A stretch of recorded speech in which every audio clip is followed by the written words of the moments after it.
Hello. Hello and welcome to this video. So in this video, we will solve 10 more problems. That is problem number 131 to 140 of polynomials and series equations. So I think I should show this.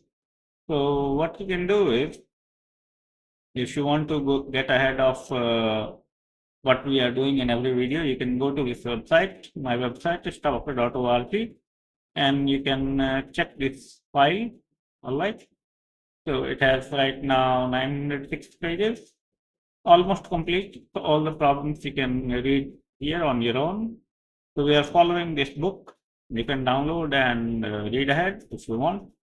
So for example, we go here, you will find the same content.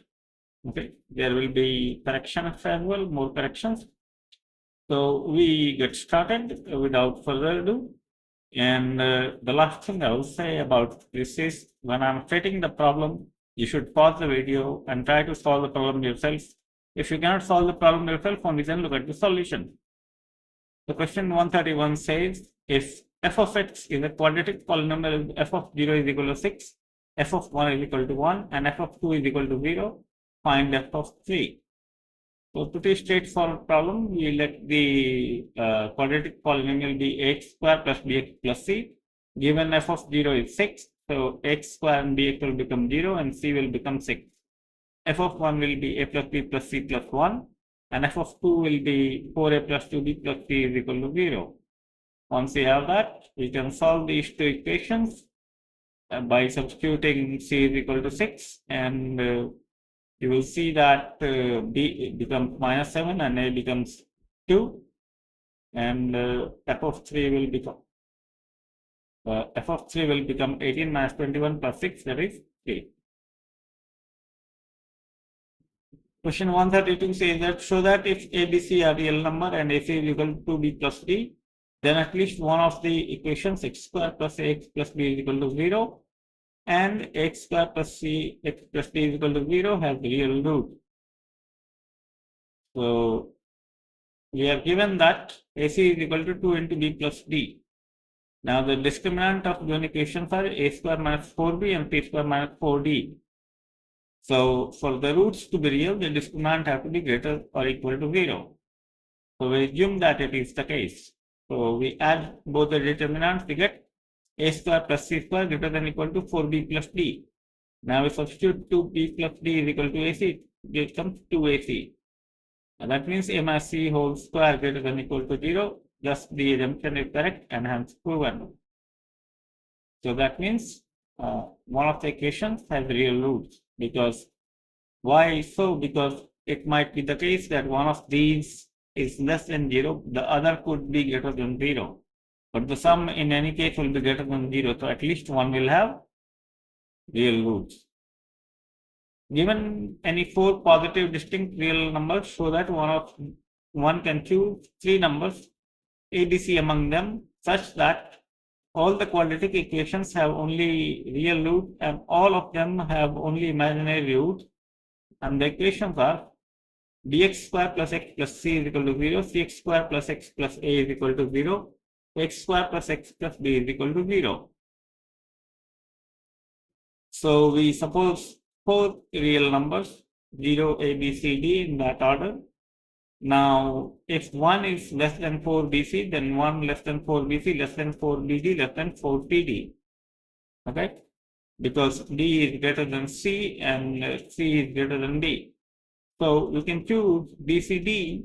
If 1 greater than or equal to 4 bc, then 1 greater than or equal to 4 bc, greater than or equal to 4 ac, greater than or equal to 4 ab. So you can choose ABC. In first case, all roots are imaginary, and in the second case, all roots are real. So when we are talking about 4BC and these terms, these are basically it matters for the determinant. Okay. So, for example, what we mean by 1 minus 4BC is that the determinant is less than 0. Okay, because it is the determinant of bx square plus x plus c. The determinant would be 1 minus 4bc. Now, if 1 minus 4bt is less than 0, then 1 less than 4bt. So, do not get confused by looking at the equation. These are nothing but determinants. Question number 134 says that show that the equation x to the power 4 minus x cubed minus 6 square minus 2x plus 9 is equal to 0 has no negative root. So, we can write the given equation as x square minus 3 whole square minus x cubed minus 2x, which is greater than or equal to 0 for all x less than 0. Because this is a square, it will be greater than 0, and these two are odd powers of x. So even if x is less than 0, with minus sign, it will become positive, and thus the given equation has no negative root. It is very easy problem, but it can be quite tricky to prove this. Okay, so if you get such kind of questions in exam, well, good luck. It is a very straightforward problem as such. But depending on your mindset, you may not be able to solve this in exam. Question 135 says that if A, B, C, D belongs to the set of real numbers such that A less than B less than C less than D, then show that the roots of the equation x minus A into x minus B plus 2 into x minus B into x minus D is equal to 0 are real and distinct. So our given equation is 3x square minus a plus c plus 2b plus 2d plus ac plus 2bd is equal to 0. Now, if we look at the discriminant, it is eventually, upon simplifying, becomes a plus 2d minus c plus 2b whole square plus 8 c minus b d minus a. Now, if you look at here, c minus b will be positive and d minus a will be positive, so it will be eventually positive. That means roots will be real and distinct.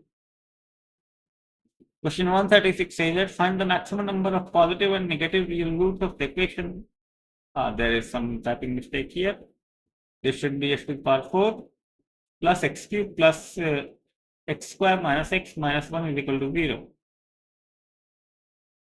So here we let f of x is equal to the given equation. We notice that there is one sign change, that is from plus to minus.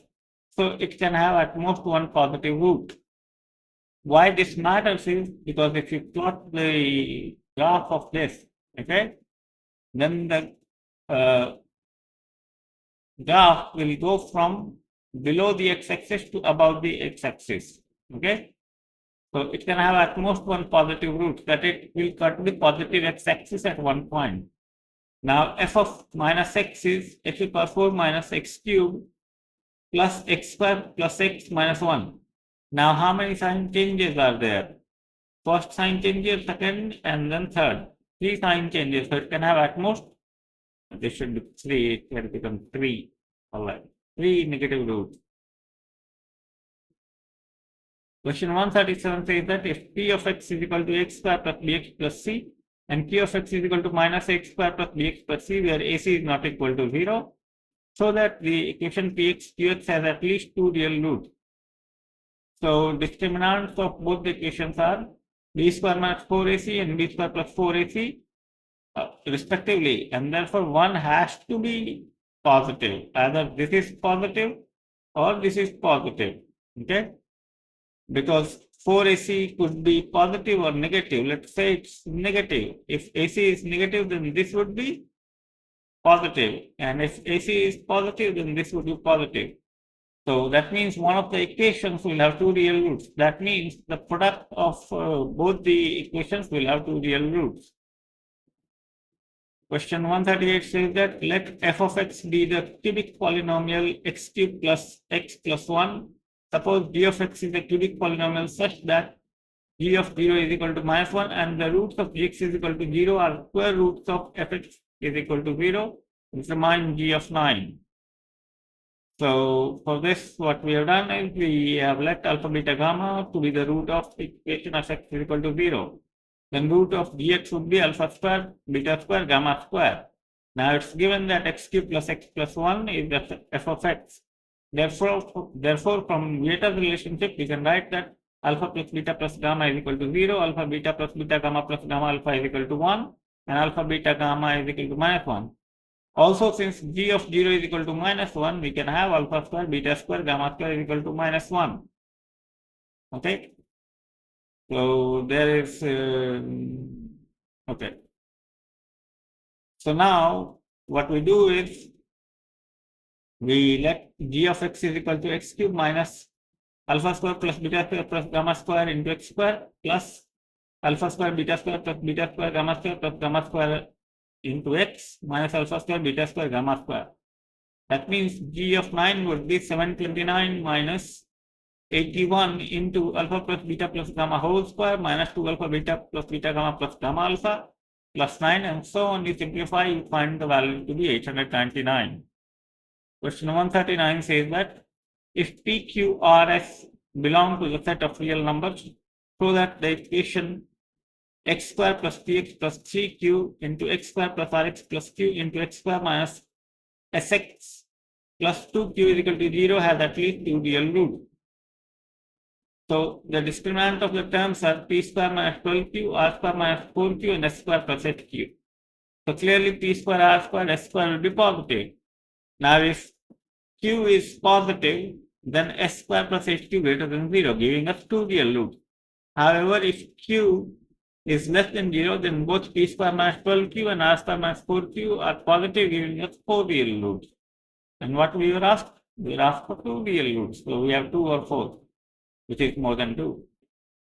So last question, if T of n denotes the nth term of an AP and T of P is equal to 1 by Q and T of P is equal to 1 by P, then show that TPQ is the root of the equation P plus 2Q minus 3R multiplied with x square plus Q plus 2R minus 3P into x plus R plus 2P minus 3Q is equal to 0. So since we let A to be the first term of the AP and D be the common difference, then from the equation we have 1 by Q is equal to n to P minus 1 into D plus 1 by P is equal to A plus Q minus 1 into D. Therefore, D is equal to PQ, A is equal to PQ. So TPQ will be 1. Now, if TPQ is equal to 1, if you put 1 here, you clearly see that this will essentially become 0 because P and 3P and 2P, 0. 2Q, Q and 3Q, 0. 3R is negative, 2R and R, 0. X is equal to 1 is the straightforward root of this equation. So I will correct the question number 136 and its solution. So thanks a lot for watching, and I hope you are enjoying this series. This was very simple because all the problems were very small. So I would implore you to go through the book if you can, and if you have questions, you can ask me in comments. Do not forget to subscribe to the channel and press the bell icon, like the video so that you can get notified about the video, and with your subscription and like, the reach of the video will increase because that's how YouTube works. So don't be stingy, share the video and do the good work. Thanks a lot for watching. Enjoy.